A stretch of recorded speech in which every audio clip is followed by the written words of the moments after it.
السلام عليكم ورحمة الله وبركاته. ازيكم عاملين ايه؟ يا رب تكونوا بخير.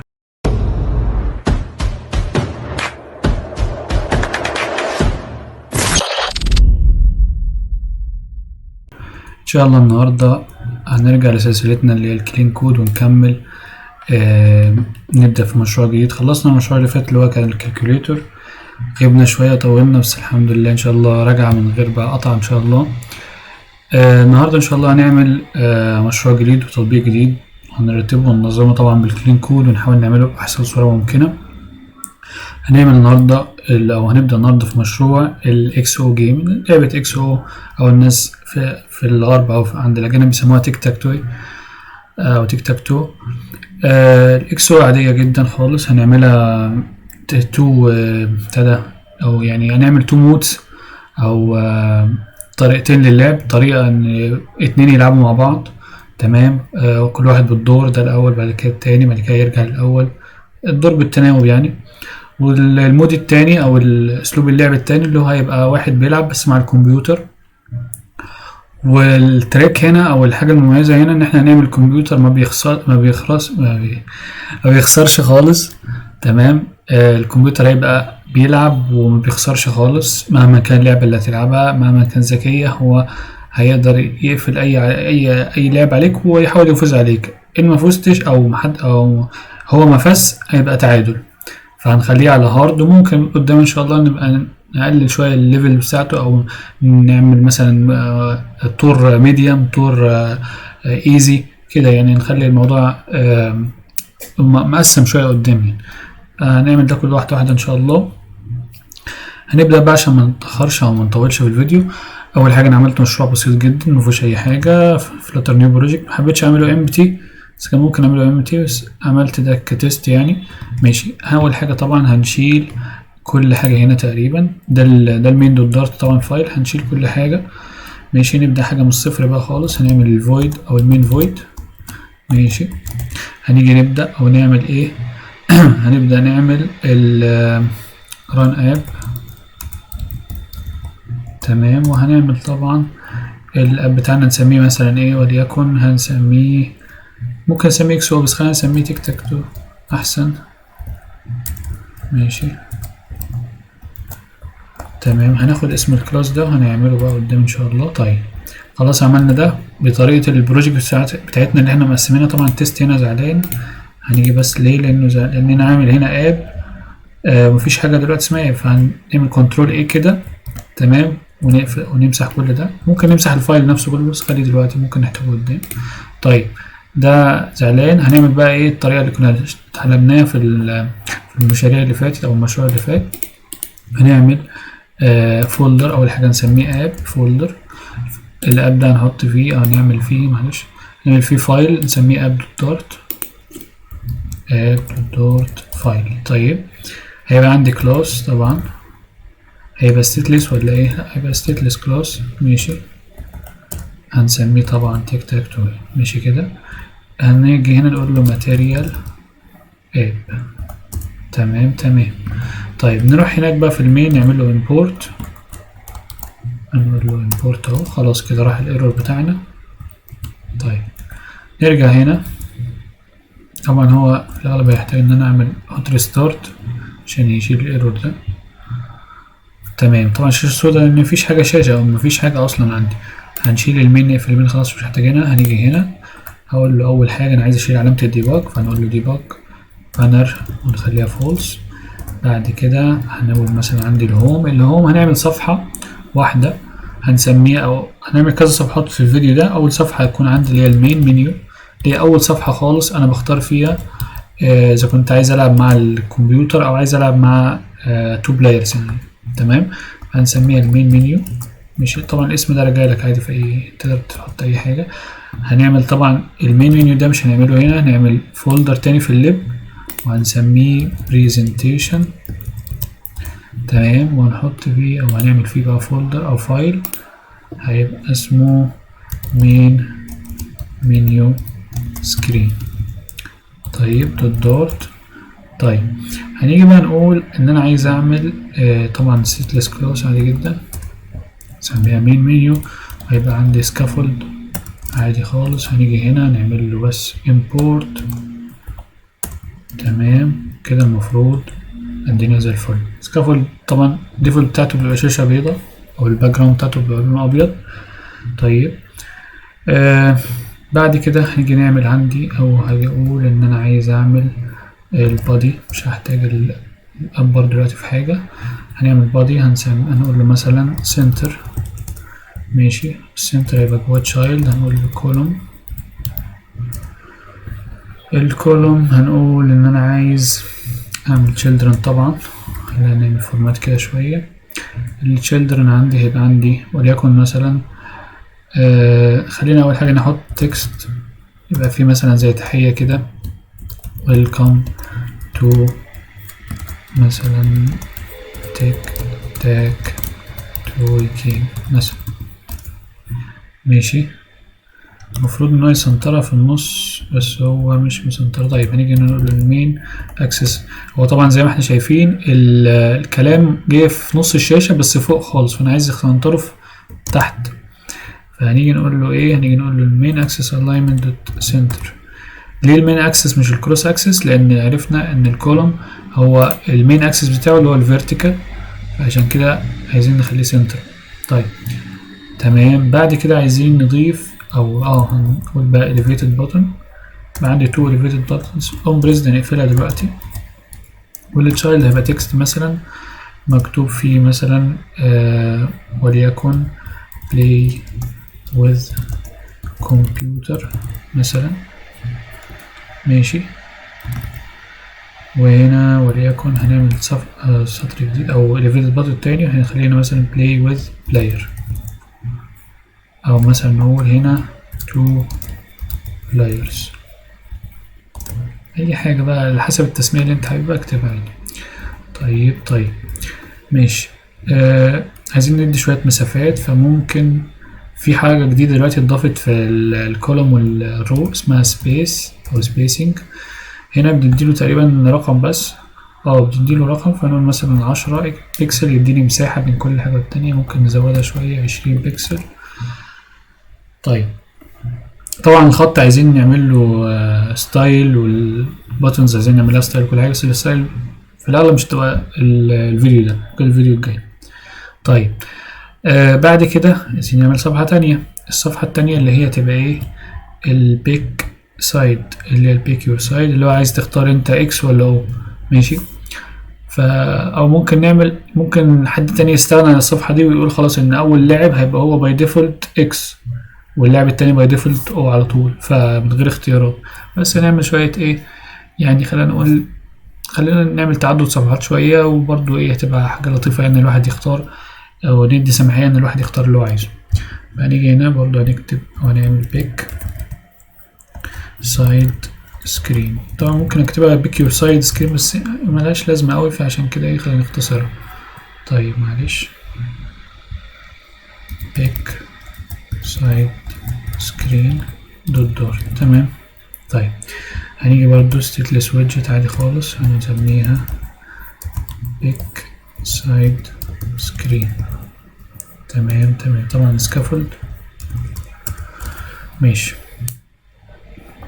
هنا هنقول له برضو بادي، هنقول له سنتر. لينا اول حاجة اروح للاب واشيل المين منيو واخليها ايه؟ بيك يور سايد او بيك سايد سكرين. ماشي كده جاب لي الصفحة التانية فعلا فاضية.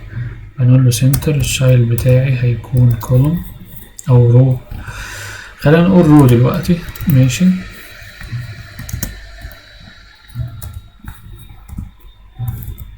children. وبعد كده هنيجي نقول لي انا عندي مثلا راديو بutton. لو تعرفوا راديو button هنعمل 2 منه. الفاليو بتاعته، الفاليو المفروض مثلا هتبقى وليكن اكس مثلا. الجروب فاليو ماشي خليها مثلا الجروب فاليو المفروض انا اعمل بتاع ده فاريبل هنا يكون هو ده الجروب فاليو، بس خليه دلوقتي. هاجي هنا اقول له تشينج، هقفلها خالص دلوقتي. المفروض برضو بغير فيها الفاليو بتاعتي، ما ينفعش ان هي تبقى ايه لان هنا بيديني ايه الفاليو الجديده. وهنا خلينا اقفلها كده. طيب المفروض ان انا اعمل هنا، مش هخليها فاينل طبعا، هنقول مثلا ان هو string مثلا يكون نقول مثلا بيكت، وهنخلي مثلا باي ديفولت ان هو اكس، كبداية بيبقى اكس. ماشي. المفروض ده اخليه ستاتيك عشان الكونستراكتور ما يزعلش مني. وهاجي هنا طبعا ليه خليته ستات او ليه الكونستراكتور زعل مني اصلا؟ لان دلوقتي الكونستراكتور المفروض بيستقبل البيانات او البروبرتيز او القيم من بره الكلاس، صح كده؟ يعني لما بعمل كلاس بيبقى عندي اقدر ان انا ابعت اوبجكت، اقدر ابعت داتا للكلاس ده نفسه. ماشي. فازاي بقول ان الفاريبل ده مش هيجي لي من بره؟ الفاريبل ده اوريدي هو جاي لي، او اوريدي هو حاجه ثابته او موجوده في الكلاس نفسه، عن طريق ان انا اضيف ستاتيك كيورد دي. تمام. هاجي هنا اقول له ان هي بيكت. تمام. وخلاص كده. هعمل نسخه تانية. ماشي. وهنخلي هنا دي، طبعا لو خليتها اكس هتبقى الاتنين قافلين كده، بس انا هخلي دي او. ماشي. المفروض كده هنا لو غيرت دي خليتها او، المفروض ان هو يتشينج وتبقى على دي. لو عملنا كده سيت ستيت مغيرش. ماشي. هنظبطها مع بعض.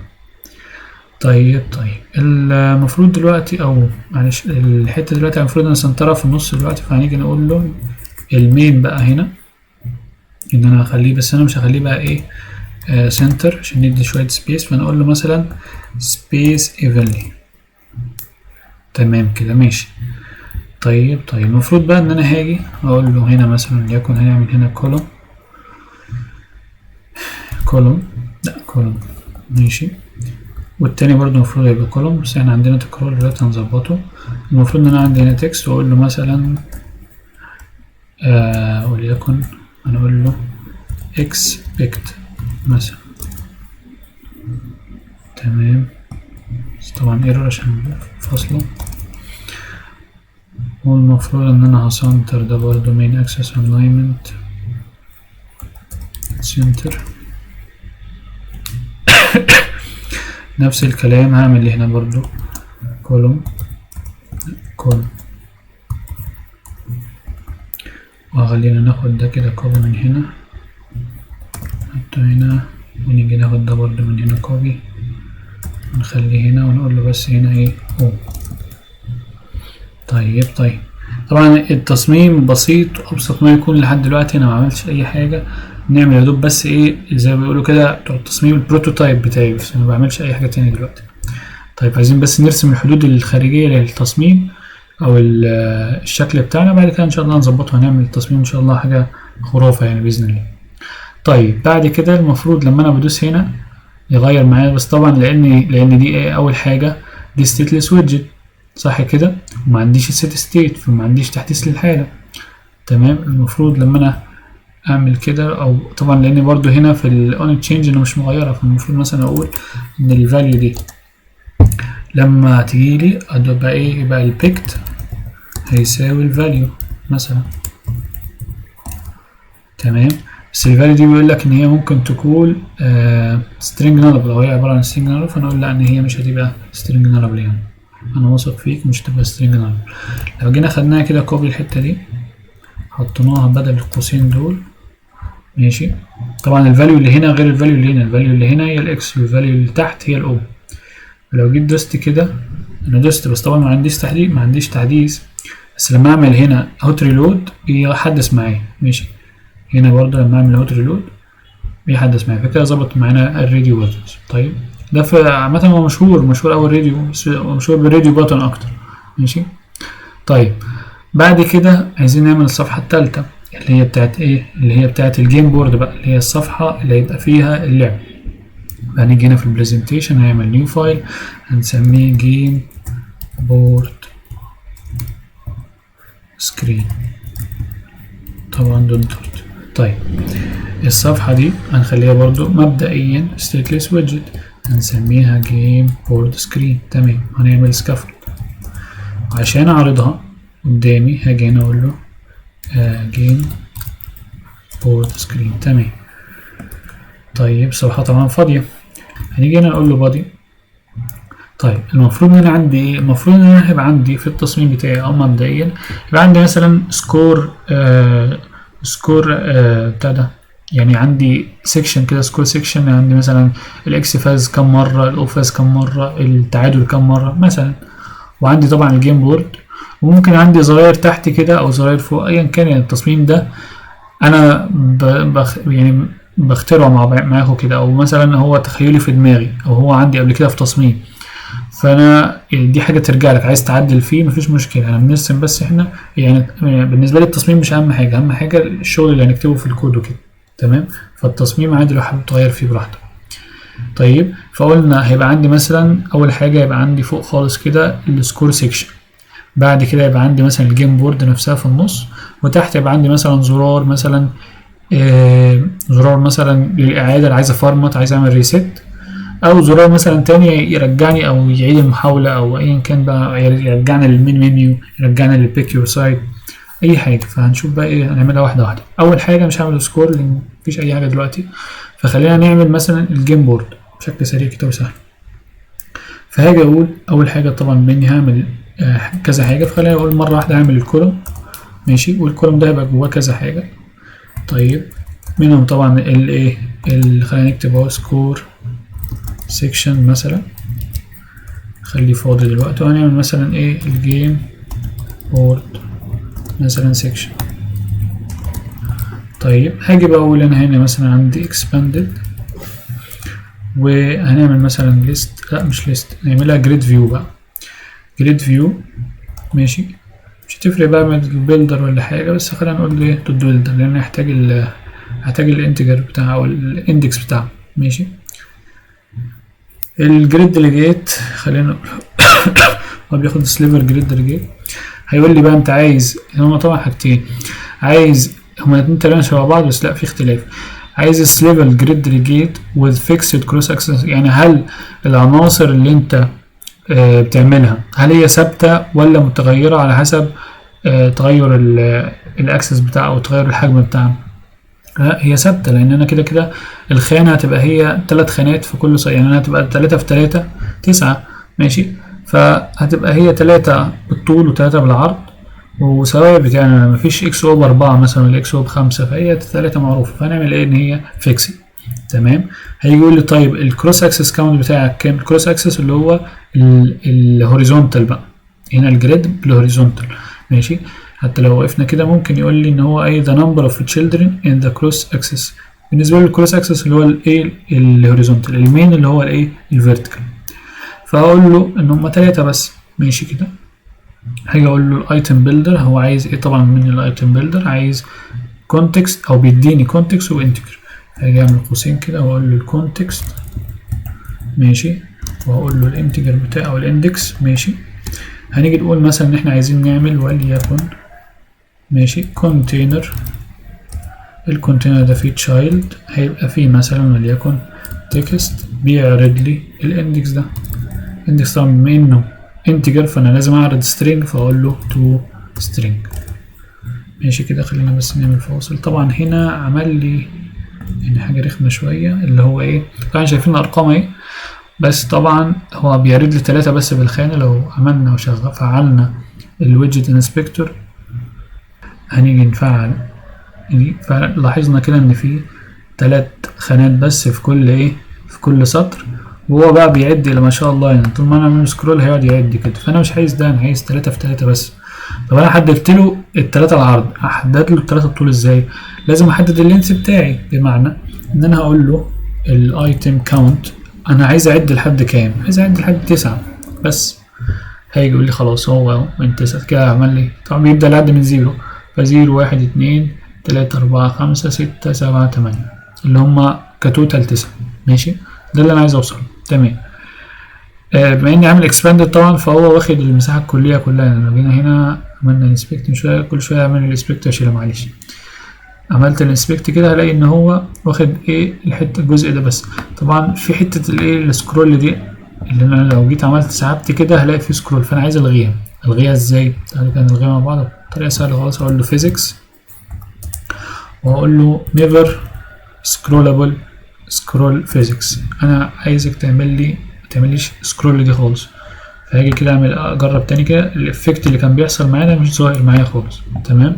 فده اللي انا كنت عايز اوصل له عايزه. طيب ماشي. هنيجي بعد كده هقول له لو انا مثلا عايز اسنتر دي، فاقدر اسنترها ازاي؟ لو جيت قلت له مثلا سنتر، هل هيتسنتر معايا؟ لا، اتشال. طبعا اداني ايرور تحت، بس بلاش نشوفه يعني. لو جيت طيب سنترت من الكولوم ده نفسه، عملت هنا سنتر، برضو لا. طب هل لو جيت مثلا قلت للسنتر ده المين اكسس الاينمنت بتاعه، خلينا نقول له ان هو سنتر، هل هتديني سنتر؟ برضو لا. طيب هنحل المشكلة دي ازاي؟ خليها قدام، بلاش نحلها دلوقتي. طيب ماشي. دلوقتي الحمد لله قدرنا ان احنا نظبط الدنيا شوية، نرتب الموضوع. خلينا بس ايه، الكونتينر ده هو طبعا بيرد لي حاجة كده، فخلينا نقول له مثلا ان انا عايز الالاينمنت بتاعه، عايز اعرضه في النص بالظبط، فهاجي اقول له alignment dot center. ماشي، عايزك تعرض لي حاجة في النص بالظبط، مش عايزك كده ايه بالظبط. طيب اقدر اعمل له برضو ايه بوردرز، بحيث نعمل له بوردرز بالشكل بتاعنا الجميل. طيب الكونتكست مش هحتاجه دلوقتي، فخلينا ايه نهمشه كده. ماشي. وطبعا ده مش تهميش، بس يعني اللي هو ايه بخلي مكانه unnamed او بيسموه unnamed variable. ماشي. طيب مش عايزين نخش في التفاصيل في الحاجات دي. طيب عايز بعد كده اعمل بقى البوردرز، اعملها ازاي؟ طبعا البوردرز بتاعت الاكسو اللي انا في دماغي عايز اعملها، هي حاجه كده ايه ليها شكل جميل يعني. لو جيت قلت طبعا مش تقريبا هتيجي في الديكوريشن. ماشي. لو جيت قلت انا البوكس ديكوريشن طبعا، هاجي اقول له عندي ايه، عندي اوبشنز كده، عندي بوردر ريديوس. طبعا مش محتاج بوردر ريديوس في حاجه، فاقول له بوردر، وهاجي اقول له مثلا بوردر دوت اول مبدئيا، مش هنعمل حاجه دلوقتي. تمام كده ابتدت الملامح تظهر معايا واحده واحده. طيب ماشي. عايزين برضو نعمل ايه تاني؟ خلينا ده مش لازم. طيب عايزين نعمل ايه تاني؟ طيب انا عايز بقى دلوقتي هي طبعا مش كليكابل، فعشان اخليها كليكابل اعمل ايه؟ هاجي اقول له بس اضيف ويدجت هنا. ماشي. هسميها ايه، او هي اسمها ايه جستشر ديتكتور. طيب فيها كمية دي طبعا بتحول لي اي ويدجت مش كليكابل لكليكابل ويدجت، او اقدر ادوس عليها، او اقدر لما اضغط عليها اعمل حاجة. طبعا لو دوست هنا كنترول سبيس هيظهر لي كل الحاجات اون تاب، اون لونج بريس، اون مش عارف ايه، هلاقي حاجات كتيرة قوي. انا عايز اون تاب، حاجة بسيطة جدا خالص. طيب هقول له اون تاب، خليها دلوقتي مثلا، او عشان نعرضها مع بعض فاقول له مثلا برنت او ديبج برنت. ماشي. هنعرض مثلا ايه، خلينا نقول ان انا عايز اعرض الاندكس. ماشي. هقول له اندكس كليكت مثلا، فهيعرض لي رقم الاندكس والحاجه اللي انا دوست عليها بالظبط. طيب خلينا نعرض ده كده اهو. فانا لو جيت المفروض هيتعرض هنا، لو جيت مثلا دوست على 4 فهو ظهر لي 4 كليكت، 8 كليكت، 0 كليكت، وهكذا بقى كلهم طبعا ايه شغالين يعني. طيب انا بس هعدل بتاع لان هنا بوظته شويه. تمام رجعته تاني. ماشي خلاص كده. هنلغي بقى حته الايه الاون تاب دي، مش محتاجينها خالص. طيب هنرجع لها طبعا قدام. طيب دلوقتي كده يعتبر خلصنا الهيكله اهو، الشكل ايه بتاع الجيم بورد نفسه. طبعا يعني الوقت جري ما شاء الله بسرعه، فهنوقف كده ان شاء الله. والفيديو الجاي هنبدا نعمل ايه، هنبدا نخش على الراوتنج، ونبدا نخش على الثيمنج، نبدا نعمل اشكال كويسه للديزاين بتاعنا وكده. ويا رب تكونوا استفدتوا. وان شاء الله لو حد عنده اي سؤال او اي اقتراحات يكتب لي في الكومنتس. لو حد عايز تعديلات اي حاجه برضو يكتب لي في الكومنتس. متنساش تعمل لايك وشير وسبسكرايب وتفعل زر الجرس، عشان ان شاء الله الفتره الجايه يبقى فيه فيديوهات كتير. والسلام عليكم.